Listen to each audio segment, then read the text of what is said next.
नमस्कार, मी शुभम. तुम्ही बघता LS मराठी. आणि आता आपण जिथे उभे आहोत हा सर्वात महत्त्वाचा रत्नागिरी जिल्ह्यातच नव्हे महाराष्ट्रामध्ये पर्यटकांचा आकर्षक आणि केंद्रबिंदू असणारा हा रघुवीर घाट. या रघुवीर घाटामध्ये आपण उभे आहोत. या रघुवीर घाटाचं वास्तव मी तुमच्या समोर दाखवणार आहे. जर या रघुवीर घाटामध्ये बघितलं तर हा रघुवीर घाट प्रामुख्याने खोपी गावाचे जे मास्तर होते कैलासवासी शंकरराव बाबूजीराव भोसले यांच्या प्रयत्नांना झालेला हा घाट आहे. आणि हा घाट मुख्य होण्याचं कारण म्हणजे इथे जवळपास असलेला हा सातारा जिल्ह्याची हद्द आणि त्यासमोर असलेली पुढे शिंदे असेल, उचाड असेल, वळवण असेल अशी ही गावं. पण सध्या या घाटाची जर अवस्था बघितली तर तब्बल 75 लाख रुपये खर्च देखील करून हा घाट आता अतिशय निंदनीय परिस्थितीमध्ये आपल्याला पाहायला भेटतोय. मी तुम्हाला दाखवू इच्छितो की हा जो बोर्ड आहे महाराष्ट्र शासन सार्वजनिक बांधकाम विभाग यांच्याकडे हा बोर्ड आहे.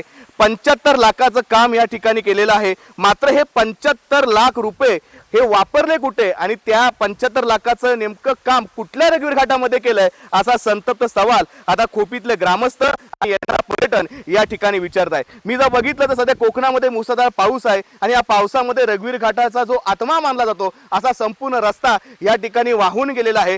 कोणत्याही प्रकारची संरक्षण भिंत या ठिकाणी नाही आहे. सर्वात महत्त्वाचा मुद्दा उपस्थित होतो की हे 75 लाख ह्याच्यामध्ये निविदा रक्कम आहे ती 74 लाख रुपये आहे. मग हे 74 लाख कुणाच्या खिशात गेले हा देखील सर्वात मोठा प्रश्न या ठिकाणी उपस्थित करतो. एकीकडे तुम्ही माझ्या पाठीमागे बघितलं तर पर्यटकांनी एकेकाळी गजबजलेला घाट हा पूर्णपणे आता शांत झालेला आहे. याचं एकमेव कारण म्हणजे माझ्या पाठीमागे पडलेली असणारी सर्वात मोठी दरड. एकीकडे हा झऱ्याने गजबजलेला हा घाट आहे तो आता पूर्णपणे शांत झालेला आहे. मात्र अजूनही प्रशासन याच्यावरती कोणत्याही प्रकारची दखल घेत नाही आहे.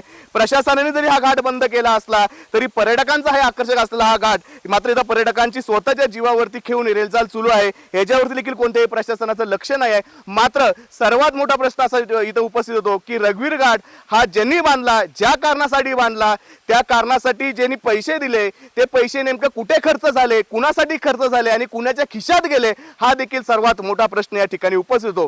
गेल्या 75 लाखाचं काम हे जर काम या रघुवीर घाटामध्ये जर दिसत नसेल मग हे 75 लाख कुणाकडे गेले हे शोधून काढणं तितकंच महत्त्वाचं आहे. कॅमेरामन आदित्यसाठी मी शुभम, LS मराठी, खेड.